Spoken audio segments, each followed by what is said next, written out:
नमस्कार बच्चों। आज हम कक्षा 8 की व्याकरण का टॉपिक भाषा और लिपि के बारे में समझेंगे। भाषा, बोली, लिपि और व्याकरण, हम इनके बारे में समझेंगे। तो आइए बच्चों, मैं आज आपको इस भाषा के बारे में समझाती हूँ। आपको ये 2 चित्र दिखाई दे रहे हैं। पहले चित्र में पुस्तकालय अध्यक्ष बच्चों को चुप रहने का संकेत दे रहे हैं, है ना। इस वाले चित्र में पुस्तकालय अध्यक्ष जो हैं, ये बच्चों को चुप कराने का प्रयास कर रहे हैं संकेत के माध्यम से, अपने मुंह पे उंगली रख के। उसी तरह दूसरे चित्र में गार्ड चालक हरी झंडी दिखाकर गाड़ी चलाने का संकेत दे रहा है। बच्चों, संकेत के माध्यम द्वारा मन के भाव को एक सीमा तक ही समझाया जा सकता है, परंतु ये भाषा का रूप नहीं है। भाषा वह माध्यम है जिसके द्वारा मन के भावों और विचारों को प्रकट किया जाता है और दूसरे के भावों और विचारों को जाना जाता है। जैसे यहाँ पर एक लड़का अपने विचारों को पत्र के द्वारा लिखता है, दूसरी तरफ उसकी माँ उसके विचारों को पढ़ती है, यानी कि यहाँ पर अपने विचारों को वो लिखकर प्रकट कर रहा है और यहाँ पर उसकी माँ विचारों को पढ़ रही है। अर्थात बोलकर, पढ़कर, लिखकर मानव अपने विचारों का आदान प्रदान करता है। इस तरह से हम समझ सकते हैं, भाषा वह माध्यम है जिसके द्वारा मन के भावों और विचारों को प्रकट किया जाता है और दूसरों के भावों को, विचारों को जाना जाता है। आज विश्व की सबसे अधिक बोले जाने वाली भाषाओं में हिंदी का दूसरा स्थान है। हिंदी हमारी राष्ट्रभाषा है बच्चों। 14 सितंबर 1949 में भारत सरकार ने इसे राजभाषा के रूप में स्वीकार किया था।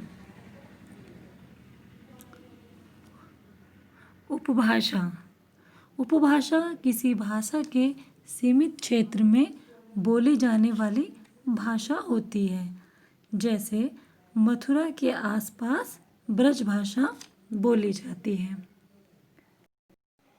बोली किसी प्रांत के बहुत छोटे से क्षेत्र में बोली जाती है। इसमें साहित्यिक रचनाएं नहीं होती।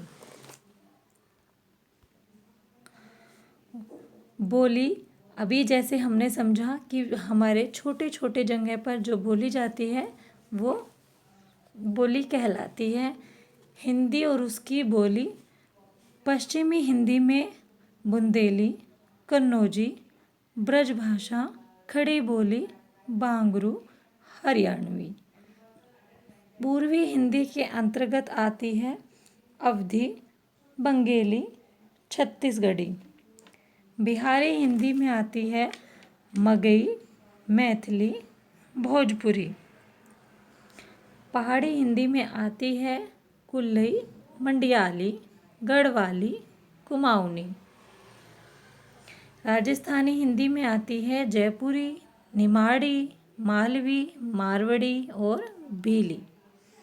इस तरह की बोलियां अलग अलग क्षेत्रों में बोली जाती हैं। लिपि। बच्चों, विश्व की समस्त भाषाओं की अपनी अपनी लिपि होती है। बच्चों, भाषा के लिखित रूप के लिए कुछ चित्र बनाए गए जिनके माध्यम से भाषा लिखी जाती है, उसे लिपि कहते हैं। यानी कि कुछ चिन्हों को निर्धारित किया गया है उन चिन्हों के माध्यम से ही हम लिपि का ज्ञान करते हैं। विश्व की समस्त भाषाओं की अपनी एक लिपि होती है। आइए कुछ भाषाओं की लिपियों के बारे में जानते हैं। जैसे भाषा के लिखने के ढंग को लिपि कहा जाता है। हिंदी भाषा की लिपि है देवनागरी। संस्कृत भाषा की लिपि भी देवनागरी है। पंजाबी गुरुमुखी और अंग्रेजी की रोमन। इस तरह से हम लिपियों को समझ सकते हैं। व्याकरण। व्याकरण और भाषा का गहरा संबंध होता है बच्चों। व्याकरण भाषा का शुद्ध रूप का ज्ञान कराती है। व्याकरण वह शास्त्र है जिसके द्वारा हम किसी भाषा को शुद्ध रूप में लिखना, बोलना और पढ़ना सीखते हैं।